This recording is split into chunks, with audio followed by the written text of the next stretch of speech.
The Benjamin Dixon Show is only possible with listener support. Go to www.thebenjamindixonshow.com to register for our blog and join the Progressive Army.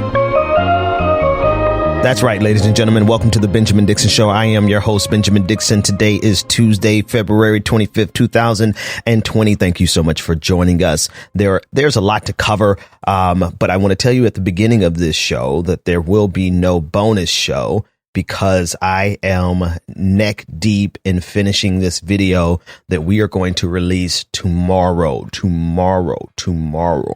Now, normally I use the bonus content to lure people into supporting me because we absolutely need the support. But today, all I can say is, you want to support me. You want to support this show because man, oh man. Like I'm doing some touch ups on the video and I think it's going to be absolutely phenomenal. It's going to be dope and we need your support tomorrow to push it. We need help. We need your help to make it go viral.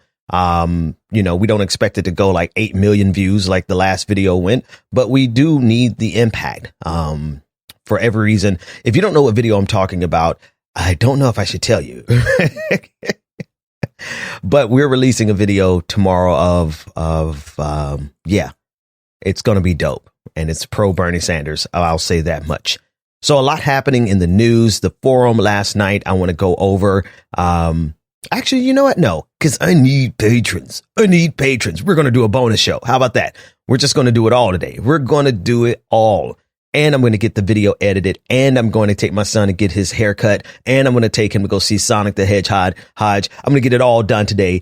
And because I'm going to be so dope today, I need you to be dope and go become a patron. Okay, that said, first clip, I want to start with Chris Matthews from MSNBC, and then I want to discuss an article from about MSNBC. And let's pause and think. Are things changing? Are they getting with the program? Or are they just trying to protect themselves for the the Sanders administration? Listen in. Before getting into tonight's news, I want to say something quite important and personal. As I watched the one-sided results of Saturday's Democratic caucus in Nevada, I reached for an historical analogy and used a bad one. I was wrong to refer to an event from the last days, or actually the first days of World War II.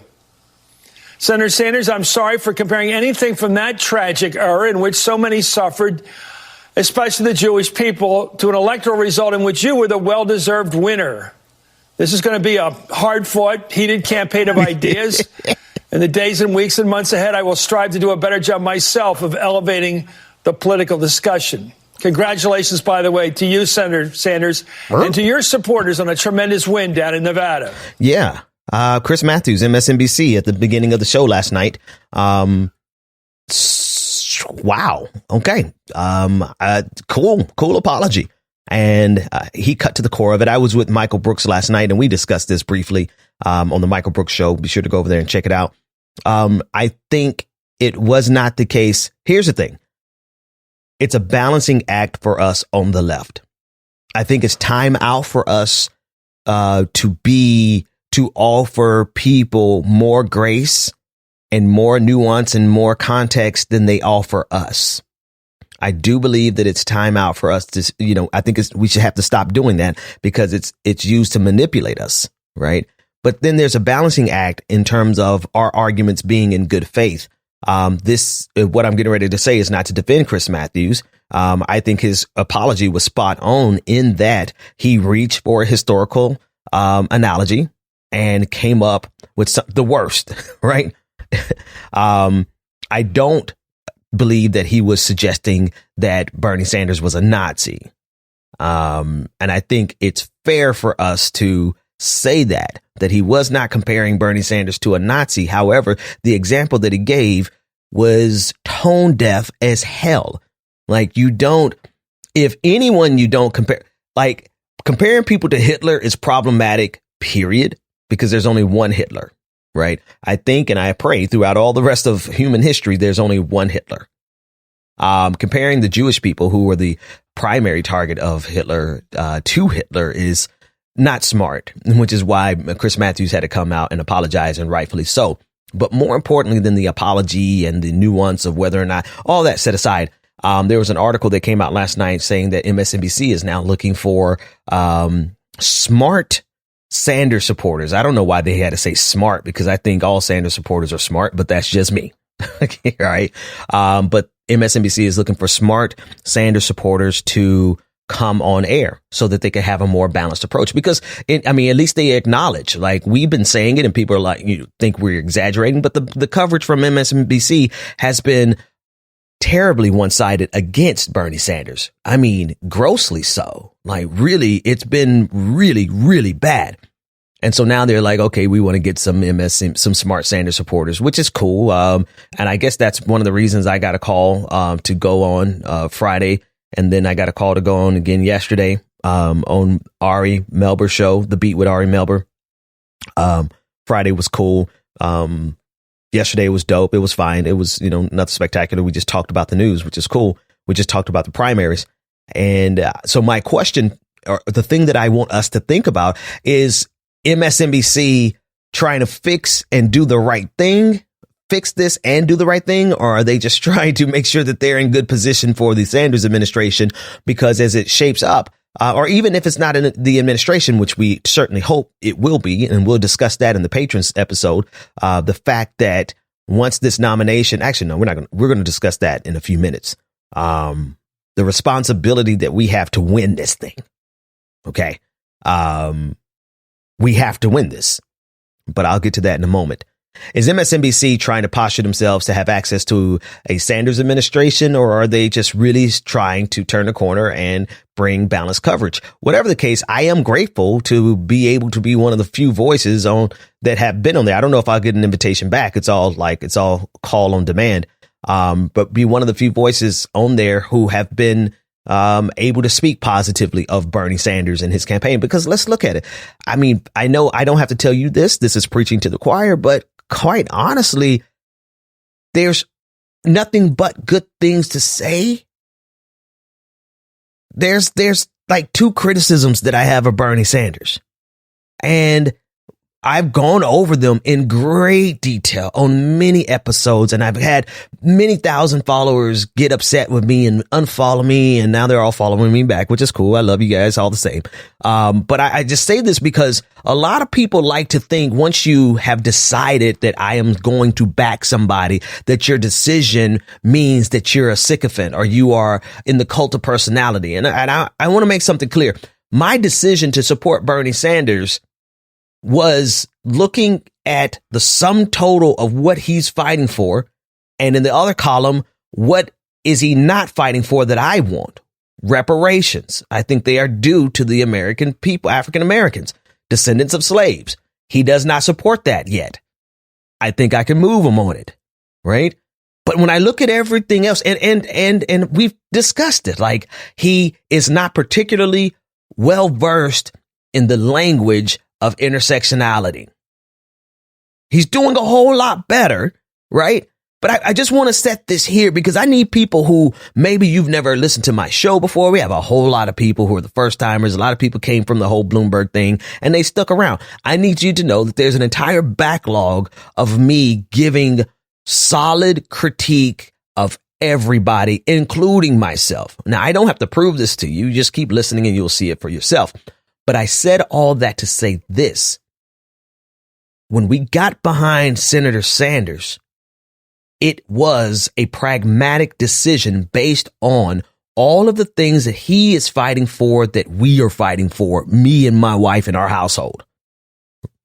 Everything that would improve our material conditions can be found in his platform.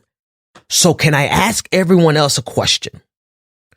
Why the hell would you vote for anyone else when you consider the working class and the lower middle class and the people who are stuck in the middle class squeeze? There's nobody else whose platform is better suited to help your material conditions. So if you're wondering, curious, or confused why we are so vocally supporting Bernie Sanders, I think the real question is, why the hell are you not supporting him when his policies are going to be the very best for you? See, we have this thing twisted, man. We have this thing twisted.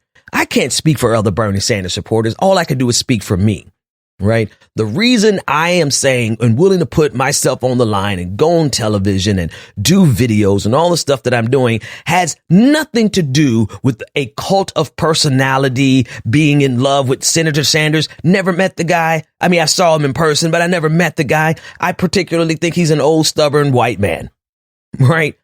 But this old stubborn white man is fighting for 9 out of 10 policies that would change my personal life. So who's really the obsessed people here? The people who can look at the policies that are going to be beneficial to you and say, yeah, but I don't like his supporters, so I'm not going to support him. Or those of us who look at his policies and say, damn, there's that one thing that I don't like about him, but 9 out of 10, that's still an A average. I think I'm going to go ahead and support this man. Long story short, those of us who are supporting Bernie Sanders have legitimate reasons based on policy to support him. And for those of you who are also in the same economic condition, in the same class as we are, the real question is, what is wrong with you? Why aren't you supporting him? And if you look at why you're not supporting him, it can't be you are willing to betray your material best interest. You are willing to betray your economic best interest. You are willing to betray what's in your best interest for your material well-being, your life, because of some personality things that you don't like. Now, which one is reasonable? Which one is rational? And which one is irrational? You feel me? Go to www.patreon.com/The BPD Show and support The Benjamin Dixon Show. And here we go. Let's let the music play for a second. I just want to see you do your patron dance. It's the patron party, ladies and gentlemen, and non-gender conforming individuals. Let me see you bop. You ought to post a video. I really want to see people bopping to the patron party. Very special welcome and thank you to Team IDE for more than doubling your pledge. Thank you so much to Tori Weeks for becoming a patron. Very special welcome to Christine Robert. Very special welcome and thank you to Tiki Tai for basically doubling your pledge. Very special welcome to Harvey Jordan. Thank you for becoming a patron. Noise McTurnan. I know I massacred that name. Thank you for becoming a patron. Claire Hodge, thank you so much. Jake Hassan, Wendy Lane, the FU podcast. Well, we're going to have to check out the FU podcast, all right? Very special welcome to Brett Isaachoff, Dan Manders, Emaine Minad, Renee, Elizabeth Mendez, Dustin Hare, Daniel Nissenbaum. Thank you for becoming a patron. Very special thank you to James Lynch. Very special thank you to Brent Randell. Very special thank you and welcome to Gabe Smith. Thank you to Mark Messenger. Very special thank you and welcome to Rebecca Orman. Thank you for becoming a patron. Very special thank you to Benjamin Walton. Very special thank you to, that's it. That's it. Wow. Okay. We fit all, no problem, no harm, no foul. Thank you so much for everyone becoming a patron. We fit all of that inside of our regular sized patron music. We are going to listen. Okay. Let's talk about these goals that I put on Patreon. Like we had no idea that we were going to blow past everything within a week. Okay. This whole Michael Bloomberg thing has kind of put our show on blast and we're cooking a lot faster than I expected. And so the live show is the live video show is not ready yet. Neither is I'm not quite ready to do a full hour show for everyone because we still need to hit some goals. But I can tell you the one that I am going to do come hell or high water. The goal that I'm going to do is I am going to do a live in-person show. As soon as we hit 1,000 patrons, we're going to do a show here in Atlanta, and I want everyone from the surrounding areas to come down. It's going to be a patron party, and we're going to do a live show. We'll stream it. We'll post it. We'll have questions from the audience. I don't care if it's only 25 people who show up or if it's 250 people that show up. That's what we're going to do. So thank you for becoming a patron. We're only 70 people away. Let's see if we can hit that 70 people by Super Tuesday. So it's a whole week. That's 10 people a day. Do we have 10? I'm about to go full church mode. If you've never been to church, you're going to church right now. Do we have 10 people in the audience? I need 10 people to go and become a patron for at least $5 a piece. 10 people I see you over there. I see you. You're picking up your phone, getting ready to go to patreon.com/the BPD show. God bless you. And for the rest of you, thank you so much for being kind enough to listen to these commercials. Well, it's democratic socialism. And the policies that we are advocating are policies that exist all over the world. Okay? And what that means is I happen to believe, as a democratic socialist, that health care is a human right, that all of our people deserve coverage. I happen to believe that in the richest country in the history of the world, education is a human right. It is a disgrace. We have today a child care system that is absolutely dysfunctional. It is absolutely unaffordable for so many working families. All right? So, yeah, I believe in universal, high-quality child care. I believe in tripling funding for low-income Title I schools so that we have the best public education in the world. Okay? I believe in those things. I believe that in a nation which has more income and wealth inequality today than any time in 100 years, when the very, very rich are getting phenomenally richer, we should not have 500,000 people sleeping out on the streets tonight. So, what I wanted to say, if I could, Chris, in response to that very good question, is in many respects, we are living in a socialist society today. What is the difference? When Donald Trump was a private real estate developer in New York City, he received $800 million. A billionaire received $800 million in subsidies and tax breaks. That's called corporate socialism. Amazon is a corporation that made $11 billion last year in profit, owned by the wealthiest guy in the United States. Anyone here know how much they paid in federal income taxes? They paid zero. Nothing. Right? We have socialism for the rich and rugged individualism for the poor. I said it yesterday. I think I'll say it every day until the election. From Martin Luther King Jr., Dr. Martin Luther King. So check this out. I think what's critical at this juncture is for us to pound a singular message from here forward. Bernie Sanders is not radical. There's nothing about Bernie Sanders' platform that's remotely radical. What's radical are the people who are trying to make sure that in an economy that is worth $12 trillion a year, give or take, that we don't do anything for the very workers who make this economy happen. Those are the extremists. Those are the radicals, right? So this is what we got to flip it on its head, and we got to start right now. That's the number one message that we should be pounding from here all the way through the election, is that Bernie Sanders is not radical. Nothing that he's trying to do is radical. Nothing that he's trying to do is actually remotely comparable to actual socialism. Right? Nothing that he's trying to do. Do you look at the United Kingdom and say, oh, that's a socialist country? No. Yep, they provide health care for all of their citizens. Do you look at Germany and say, oh, that's a socialist communist country? You might, the history of fascism. But, in terms of modern day, in terms of their economy, do you look at their economy and say it's a socialist or communist economy? And I'm using those interchangeably because that's how the propaganda is used against us. But the answer is no, but yet they provide free college education, higher education for every one of their citizens, and a highly reduced rate for non-citizens, which is why a lot of American citizens go to Germany to get their education. But I digress. Do you look at Germany and say that they are communist or socialist or radical? No, you do not. Do you look at Canada and think that they're radical? We are living in a radical right extremist country that allows its citizens to be exploited by the highest bidder, by the corporations who would gladly extract profit from people dying of cancer. That's extreme. Providing health care for everyone is not extreme. Extracting profits from people dying of a cancer is extreme. That's radical. I'm going to pause and tweet that shit. Make sure you retweet it. Okay. Right. We have to change the entire conversation, and now is the time. We have to do it right now. We have to do it for the rest of these primaries so that we can pound. And when I say pound, I mean from the air, an airstrike of ads pouring millions of dollars into radio, television, and Facebook ads to say that healthcare for all, Medicare for all is not radical. What is radical is allowing these corporations to extract profit from people dying of cancer. That's radical. Okay.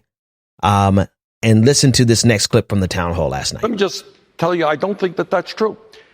Is raising the minimum wage to $15 an hour a radical idea? No. Is making sure that all of our kids have the opportunity to get a higher education, regardless of their income, because we're going to make public colleges and universities tuition free, is that a radical idea? No. This is a scientific poll. You hearing this? Is doing what every other major country on earth does. Jane and I live 50 miles away from the Canadian border.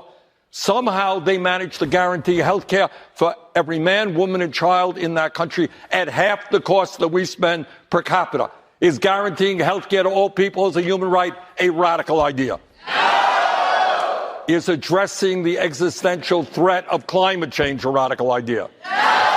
I rest my case. We rest our case. Listen, bottom line, the messaging going forward here forth is he is not radical. The video coming out tomorrow has a couple of testimonies, and one of my favorite is the sister who said, Bernie, what he's trying to do isn't even radical. And then there's a guy who comes right after. He says, don't let socialism scare you. Socialism works fine for the rich in this country. It's just a little preview for the video coming tomorrow. So seriously, that's the messaging going forth. Bernie Sanders is not radical. What is radical, what is extreme, is having a healthcare system that leaves 80 million people uninsured or underinsured and allows 68,000 people to die every single year because of a lack of proper coverage, and one that extracts the most profit possible out of people struggling with debilitating and terminal diseases. That is extreme. And we have to change our mindset in this country. We deserve better. We can do better. And I told you the only thing that they could do to stop us is suspend democracy. Now, last week, I got a whiff. I got a strong whiff. I had a scent that I just kind of had a feeling in my spirit, if you would, that they were going to strip this thing away from us. And I honestly, I kind of went into a whole nother gear. I'm like, if you really want to play that game, then that's a game that we can play well, right? We're not extreme. We want this system. Most of us, and some of my listeners who probably don't give a shit about the system, but for those of us who have children and we want to make sure our kids grow up stable in a stable society, just as stable, then we want to work through the system to make it work, right? We want to go through electoral processes. We want to use the political structure and institutions to improve itself. But when they started talking about a brokered convention, that made me really feel like we're going to have to play some hardball, that we were going to have to do some brinksmanship. Now, it's not to say that we're putting down our guards for 1 second. I don't believe that the battle is over by any measure. Michael Bloomberg is still trying to buy this democracy. The Democratic Party is still trying to move in their machinations. But what I will say is that with Bernie Sanders' team doing what they're doing, we have enough time to start pounding this singular message that he is not radical. The radicals are the people who are trying to stop us from doing the very basic. What did I list yesterday? I listed 5 at the end of the episode, but I want to just condense it back down to 4. 4 things that should be a standard thing in this country, because there's too much effing wealth in this country for every person to not have a place to live, for every person to not have sufficient food, for every person to not be able to go see a doctor, and for every person to not be able to get a higher education. We make too much money. There's too much wealth in the pie here in the United States of America. The billionaires have stood on our backs so much so that they have more wealth than they could spend in 60 lifetimes. Okay? And so because we have produced that, you listening to me right now, you produce that. Your labor, your consumption, or your taxes, one or the other, your participation in the system, whether it be through working or whether it be through buying, purchasing, or through just paying your fines, your traffic tickets. I don't care what they call it. Those are still taxes. right? Your participation in this system made it possible for the billionaires to become billionaires in the first place. And so because we have created together, collectively, all of us, we have created this wealth, then we have the right to demand that not a single person in this country goes unhoused, unfed, untreated, and uneducated. That's not radical. That is a baseline for humanity.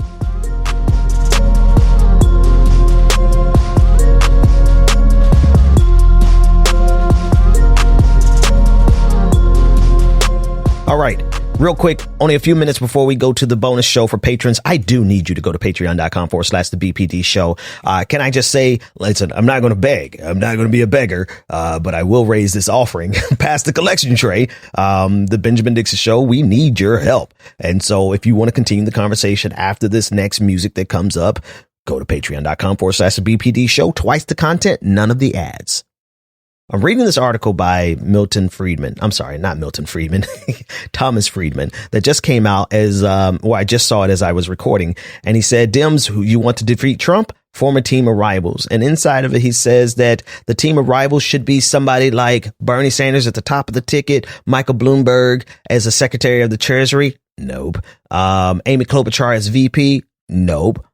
I don't think so. I see the reasoning and the rationale. He wants to use the format of Abraham Lincoln to form a team of rivals to present a unified front against Donald Trump. I have a serious problem with it because, one, that we're not letting a Republican oligarch near the Treasury ever, under any circumstances. Michael Bloomberg can go back to his pantheon of billionaires and just rest. Right? Oh, there goes my music. So much more to say about this in about 30 seconds. If you're a patron, keep listening. If you're not a patron, what are you doing? Patreon.com/the BPD show. We need your support and you need the rest of this content.